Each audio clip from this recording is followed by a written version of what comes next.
Pada 18 Juni 1429, pasukan Prancis berhasil meraih kemenangan besar atas Inggris dalam pertempuran Patay. Di balik keberhasilan itu berdiri sosok muda berusia 17 tahun, Jeanne d'Arc, seorang gadis petani yang sebelumnya hanya dikenal karena kemahirannya menjahit dan merawat ternak di kampung halamannya. Siapa sangka, dalam waktu singkat, ia memimpin pasukan Prancis dalam salah satu titik balik terpenting perang 100 tahun. Awal mula kisah Jeanne bermula saat Inggris, di bawah Raja Henry V, menginvasi Prancis pada tahun 1415. Setelah mengalahkan pasukan Prancis di Agincourt, Inggris berhasil menguasai sebagian besar wilayah utara Prancis dan mendapatkan dukungan dari pihak Burgundia.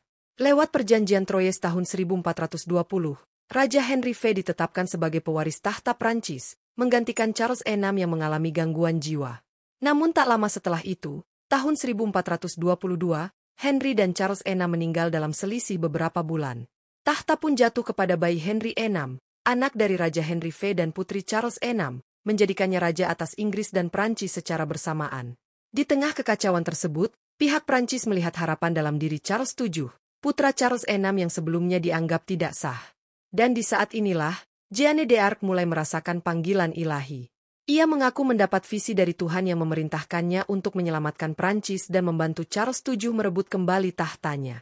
Pada Mei 1428, ia melakukan perjalanan ke Faucon-l'Ours untuk menemui Robert de Baudricourt, seorang komandan militer pendukung Charles VII. Awalnya, Baudricourt meragukannya, tetapi setelah melihat kesungguhan Jeanne dan dukungan dari warga sekitar, ia akhirnya menyerahkan seekor kuda dan pengawalan. Jeanne memotong rambutnya, mengenakan pakaian pria, dan menempuh perjalanan berbahaya selama 11 hari melewati wilayah musuh menuju kota Chinon, tempat Charles VII berada. Charles semula skeptis, tetapi Jeanne berhasil membuktikan kemampuannya saat ia mengenali sang Dauphin meski sedang menyamar di tengah kerumunan istana. Dalam percakapan pribadi mereka, Jeanne dikabarkan berhasil menyebutkan doa rahasia yang pernah diucapkan Charles. Atas dasar ini, Charles memerintahkan para teolog dan pendeta untuk memeriksanya. Hasilnya, Jeanne dianggap tulus, saleh, dan tidak menunjukkan tanda-tanda penyimpangan. Ia kemudian diberi perlengkapan perang, kuda, dan pasukan untuk mendampingi pengepungan Orleans. Dalam serangkaian pertempuran mulai 4 hingga 7 Mei 1429, pasukan Prancis berhasil merebut kembali Orleans dari tangan Inggris. Meski sempat terluka, Jeanne tetap berada di garis depan dan mendorong kemenangan akhir. Pertempuran Patay, sebulan kemudian, menjadi pembuktian penuh atas kemampuan Jeanne. Strategi militernya berhasil menaklukkan pasukan Inggris pimpinan John Fastolf. Sekitar 2.500 tentara Inggris tewas, sementara Prancis hanya kehilangan sekitar 100 orang. Namun, meski perannya sangat besar, Charles VII masih ragu dan belum memberikan penghormatan penuh kepada Jeanne. Jeanne terus mendorong agar Charles segera dinobatkan sebagai raja. Butuh waktu hingga 18 Juli 1429 bagi Charles untuk akhirnya menerima penobatan di Reims, kota tradisional penobatan Raja Prancis. Jeanne berada di sisinya dalam upacara tersebut, mengenakan pakaian perang, sebagai simbol kemenangan rakyat. Namun kebesarannya tidak berlangsung lama. Pada musim semi 1430, saat dikirim ke Compiègne untuk menghadang serangan Burgundia, Jeanne tertangkap. Ia dilempar dari kudanya dan terjebak di luar gerbang kota. Pasukan Burgundia menahannya dan kemudian menyerahkannya kepada Inggris dengan imbalan 10.000 franc. Charles VII tidak berbuat banyak untuk menyelamatkan Jeanne. Ia malah menjauh dari urusan tersebut. Jeanne lalu diserahkan ke pihak gereja yang dipengaruhi Inggris. Ia didakwa melakukan bidah, mengenakan pakaian pria, serta tuduhan-tuduhan lain yang dibuat-buat. Dari 70 dakwaan awal, ia akhirnya dijatuhi hukuman mati karena bidah. Pada pagi 30 Mei 1431, di pasar kota Rouen, Jeanne d'Arc dibakar hidup-hidup di tiang pancang. Ribuan orang menyaksikan eksekusi tersebut. Saat api membakar tubuhnya, beberapa saksi mengatakan hatinya tidak hancur. Abunya disebar di sungai Seine agar tak ada yang dapat menjadikan sisa jasadnya sebagai relik.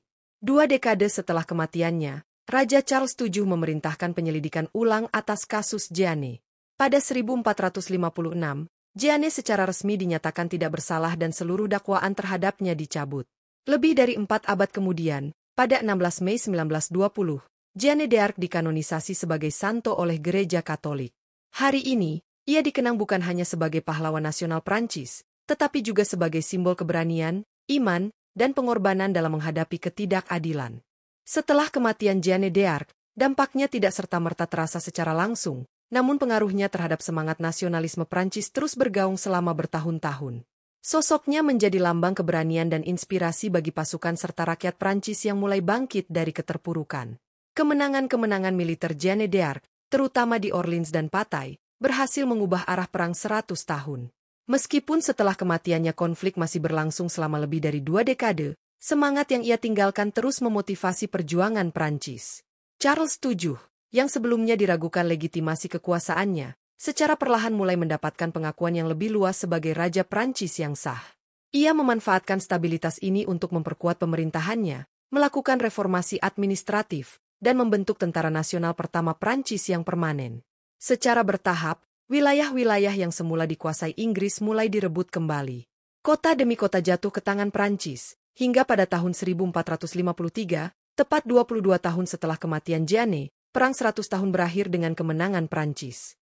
Inggris hanya menyisakan satu wilayah kecil di Prancis, Calais, yang mereka pertahankan hingga tahun 1558. Kisah Jeanne d'Arc menjadi legenda yang dituturkan dari generasi ke generasi. Ia digambarkan sebagai gadis sederhana yang dipilih Tuhan untuk menyelamatkan bangsanya, sebuah narasi yang sangat kuat dalam budaya Kristen dan nasionalisme Prancis. Banyak lukisan, lagu, dan drama diciptakan untuk mengenangnya. Pada abad ke-19, ketika Prancis sedang mencari jati dirinya di tengah kekacauan politik pasca revolusi dan era Napoleon, sosok Jeanne dihidupkan kembali oleh para nasionalis, monarkis, bahkan republikan. Ia menjadi simbol pemersatu di tengah perpecahan politik, terutama karena kisahnya melampaui ideologi dan kelas sosial. Selama bertahun-tahun, Jeanne d'Arc dihormati sebagai pahlawan oleh rakyat Prancis, namun baru pada abad ke-20 Gereja Katolik secara resmi mengakui kesuciannya.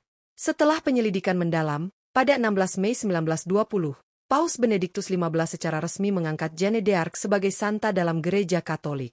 Ia dinyatakan sebagai pelindung Prancis, dan hari pestanya dirayakan setiap tanggal 30 Mei, hari kematiannya.